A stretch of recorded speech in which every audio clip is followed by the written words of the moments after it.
मैं 1 लाख रुपए और इनके मंदिर निर्माण जो कर रही है, ये बहुत ही धार्मिक व्यक्ति हैं। के माध्यम से बिहार का चुनाव उन्होंने जीत लिया।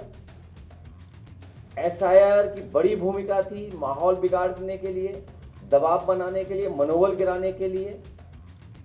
बिहार के चुनाव को जीत लिया भारतीय जनता पार्टी ने। अभी तक तो एसआईआर के माध्यम से बिहार का चुनाव उन्होंने जीत लिया। एसआईआर की बड़ी भूमिका थी माहौल बिगाड़ने के लिए, दबाव बनाने के लिए, मनोबल गिराने के लिए। बिहार के चुनाव को जीत लिया भारतीय जनता पार्टी ने। वेस्ट बंगाल में भी यही कोशिश कर रहे हैं एसआईआर को लेकर के।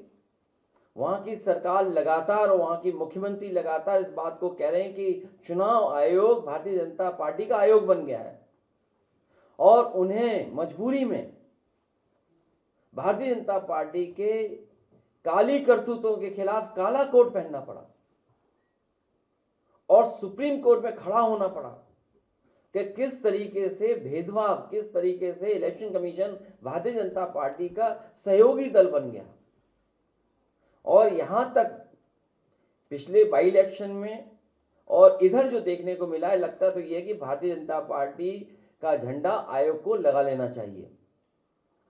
जो फॉर्म 7 भरे गए, जिसमें 2 नामों को हम लोगों ने आइडेंटिफाई किया। वैसे तो बहुत सारे समाजवादी पार्टी को समय समय पर संगठन ने, हमारे पीडीए प्रहरी लोगों ने और जिम्मेदार नेता कार्यकर्ताओं ने हमें दिए फॉर्म, जो फॉर्म पहले से भरे हुए थे, बड़ी संख्या में फॉर्म। द्वापर और त्रेता के जो लोग हैं उनसे हमें बड़ी मदद मिल गई। दशरथ और नंदलाल, द्वापर त्रेता, सनातनियों के खिलाफ दशरथ, उनकी बात सामने आ गई और आज हमारे साथ नंदलाल हैं। मुझे खुशी है कि बहादुर नंदलाल हमारे साथ खड़े हैं। जो नंदलाल हमारे साथ खड़े हैं, ये वही नंदलाल हैं जिनके भारतीय जनता पार्टी ने दस्तखत कराए थे फॉर्म 7 में। फॉर्म 7 जो इनका भरवाया था नंदलाल का फॉर्म 7, ये नंदलाल अंगूठा मारते हैं और भारतीय जनता पार्टी ने इनके दस्तखत किए हैं। सोचिए दस्तखत में कौन कौन सी धाराएं लगती हैं। अगर किसी के फर्जी दस्तखत कर दो आप, फोर्जरी 420।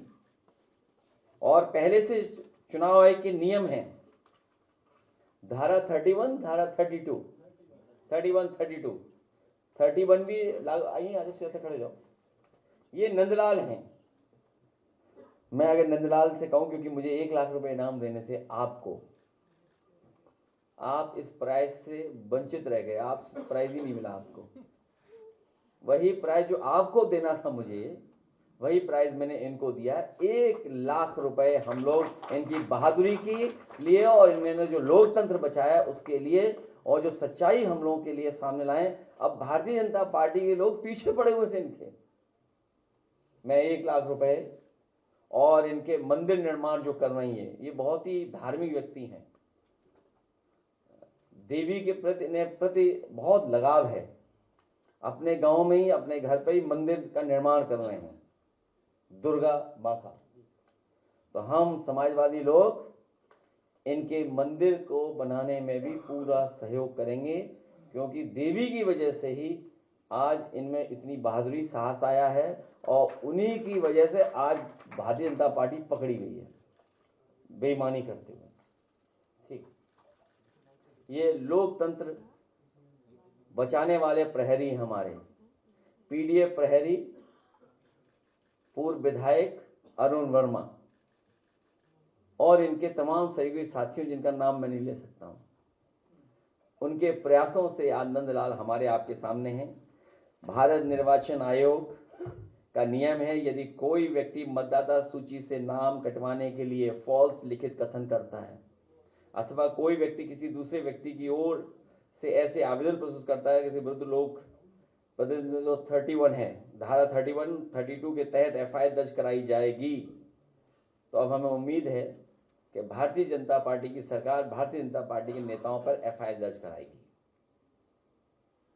और इसकी आगे कार्रवाई करेंगे। हम अपने विधायकों से कहेंगे, क्योंकि बड़ी संख्या में विधायकों के पास जानकारी मिल रही है, वो जमीन पर हैं।